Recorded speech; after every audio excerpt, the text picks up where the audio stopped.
Hello everyone, this is John from Western Maine Defensive Tactics. Today we're going to talk about the Cold Steel Drop Forge boot knife. And where I don't really buy a lot of commercial knives anymore, at least not real expensive ones, I'm kind of on a budget kick here late. I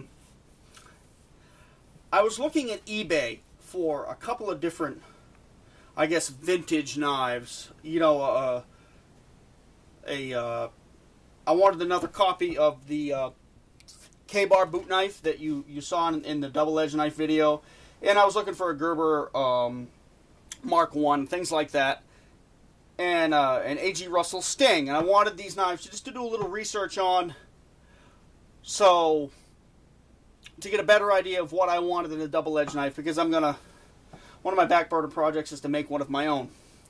Anyway, so, and I was like, particularly the A.G. Russell Stings go for real money. They go for a few $100s for a knife that I want to say was $35 or $40 when it came out. And so that got me to thinking, and I was like, well, you know what? What do we have now for $35 or $40 that in 20 years we're going to be fighting over on eBay and paying more than the knife originally sold for? So I started looking around at different boot knife designs. And I came across this, and I looked around on the internet, and I couldn't really find any reviews of it. Nobody really had anything to say. You can find reviews of the other Cold Steel Drop Forge, you know, the survival knife and the Bowie knife, all over the place. I hadn't seen a whole lot done with this. And I think that's because a lot of people don't see it as a practical design. And so I picked one up on Amazon, pretty cheap. This is a really well-made knife for what it is. Drop forge construction, good high carbon steel. It's 52-100 carbon steel. I haven't sharpened it up as far as what I would call my kind of edge on it, because I'd have to reprofile the edges a little bit, though not a drastic amount like I would on a cheaper knife. The edges came pretty good. I've touched them up a little bit. I used it for a few months, and what really impressed me was something I didn't really think was going to. I didn't expect to get much of a sheath at all. But I like this clip. It's like a suspender clip. And these are actually really, really underused in the cutlery world. Granted, I would make this portion a little bit longer if it was me, but I've actually clipped this to my belt by putting the belt through here, because my belt is wide enough it won't fit in that little narrow spot. And it actually holds real well. I was very pleased with that, because it allowed me to put this inside the waistband, clipped either to my waistband or my belt, and use it like I would my normal carry knife, you know, in a draw point fashion.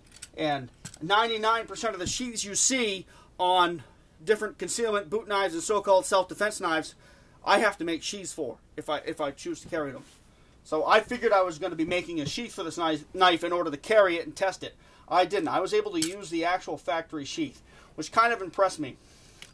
Now, this isn't a new idea as far as attachment for a knife sheath. This has been around a little while.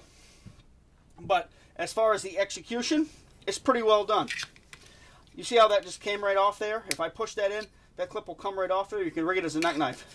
You don't have to really worry about that when the knife is in the sheath, because you can't push that in enough to pull that out. It's pretty neat. It's a neat little sheath. It may not be for everyone, but I liked it. As far as the knife worked great.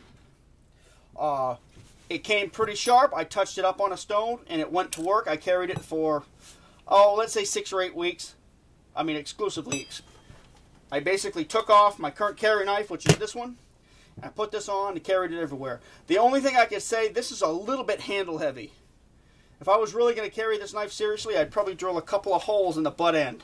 That really wouldn't compromise the strength. It would just lighten it up just a little bit. But the weight is not bad. A good thing I'll say about this knife is the guards. The guards are sufficiently wide, but they're not too wide. I've buried this up into a couple of different trees in a good reverse grip and forward grip, and the guards do the job. They keep your hand off the blade, but they don't hang up, and they don't gouge your palm or the meat of your hand when it's in a reverse grip. They're pretty nice. Because I've got a one of my other favorite knives is a Gerber Guardian 1. I really like that knife. I carry it almost every day, and I use it a lot. In fact, it's my favorite steak knife. But the guards are just a hair narrow. Other than that, Gerber knocked that knife out of the park, and I wish they still made it. But this is a really excellent knife. It holds a good edge, and that is generally a problem with your cheaper stainless steel boot knives. They don't hold an edge at all, or very well at all. Like the Schrade boot knife I reviewed, you have to if you use that. Let's say I cut open 5 round bales, I'd have to sharpen it. That sort of thing. It sharpens. The Schrade boot knife sharpens very easily. So does this, except this holds the edge a little bit better. If I'm going to use this knife seriously, and I probably will, I'll thin down the edge a little bit so it's got a bit more bite to it. But this knife actually has a little bit of slashing ability too. It's got a decent weight. So as far as a little hideout knife for emergency purposes, this is a winner. The only thing I might do in my environment is to put something over that handle, because that's going to be real cold in the winter.